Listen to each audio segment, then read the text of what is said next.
По 28 години на малата сцена во драмскиот театар се врати дуодрамата Емигранти.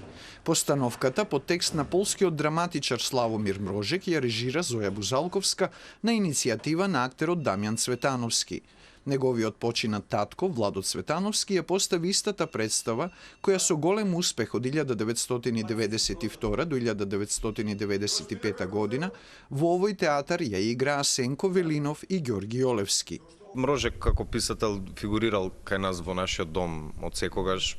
Татко ми многу го сакал, мислам дека дипломска представа што е направил, прва представа професионална била од Мрожек, да, Пеш.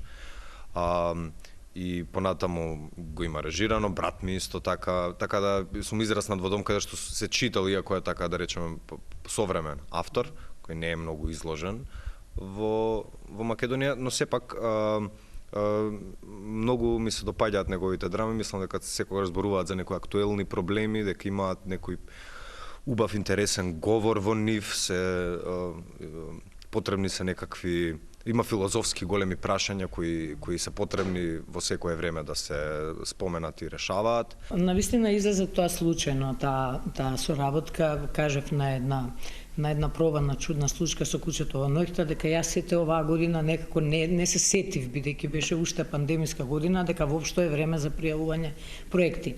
Дамјан, кој што работеше со мене на таа представа, нели, кажа дека тој и Григор Јовановски, дека двајцата подготвуваат, тоест сакаат да аплицираат со Емигранти на Мрожек и дека еве ме канат да им бидам режисер. Со едниот веќе имавме прекрасна соработка, другиот е мој студент, во чии што сили актерски навистина верувам многу и ми е жал што досега веќе не држи некои репертоари на театри, морам да кажам.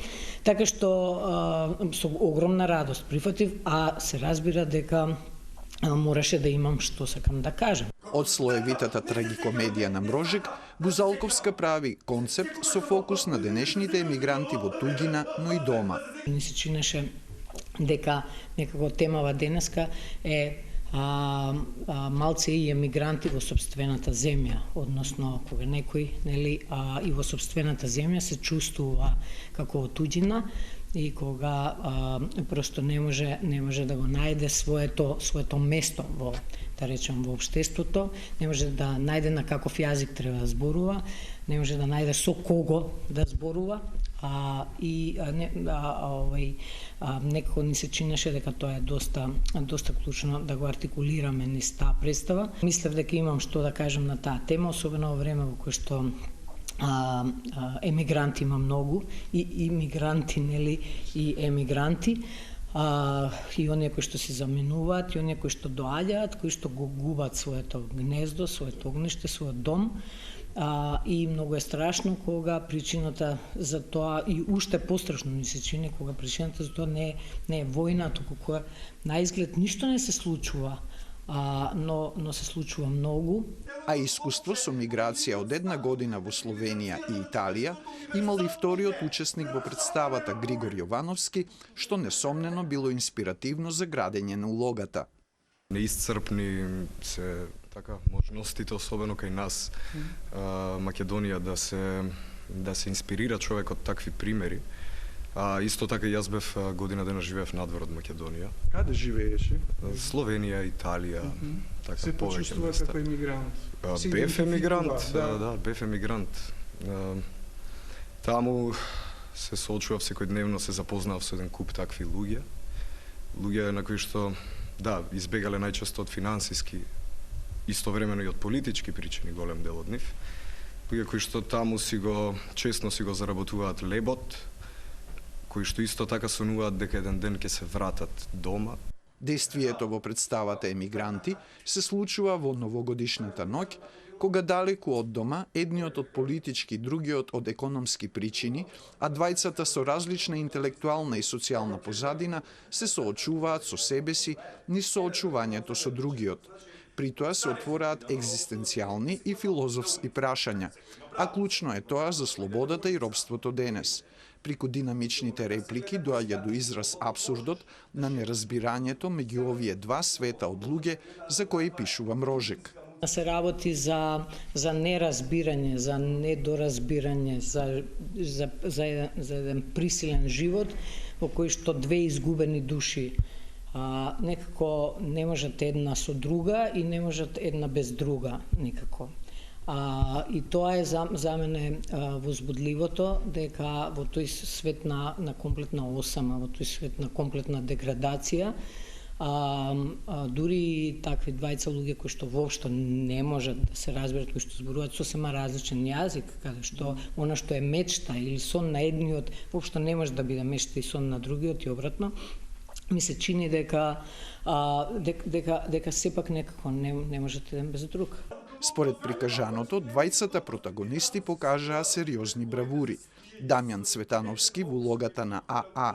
Тој чита или пишува и секогаш е спремен да го подучува и да го прекорува XX. Во таа намера да просветлиш и објасниш некому, неизбежно е да се чувствуваш дека ти знаеш повеќе од тој другиот и тоа води кон една ароганција, води кон една поделба за која и самите од старт пропагираме дека не треба да постои тие ние високо образованите, зборуваме од перспектива на ликот.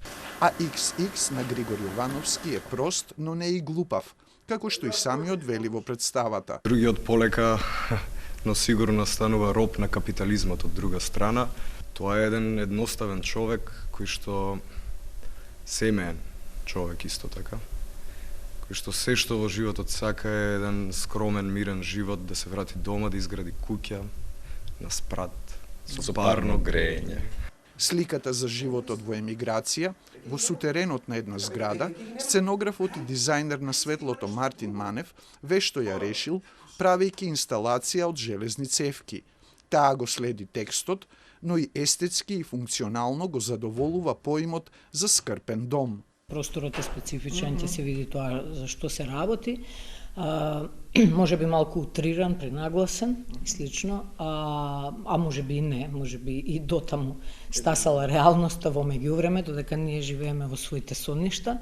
Таквото сценографско решение, режисерката го користи за да го прошири мизансценот на ликовите во целиот простор, со што и дава дополнителна динамичност на оваа камерна представа. Бузалковска беше ангажирана и на изборот на музиката, а дизајнот на звукот и на плакатот го работеше Павле Игновски. Тој се потпишува и како извршен продуцент на представата. Поради просторни неможности, овој проект е превземен од невладиниот центар Јадро, а успешната постановка гарантира дека овие емигранти ќе имаат долг живот на репертоарот на Драмски, како и оние од пред 30 години.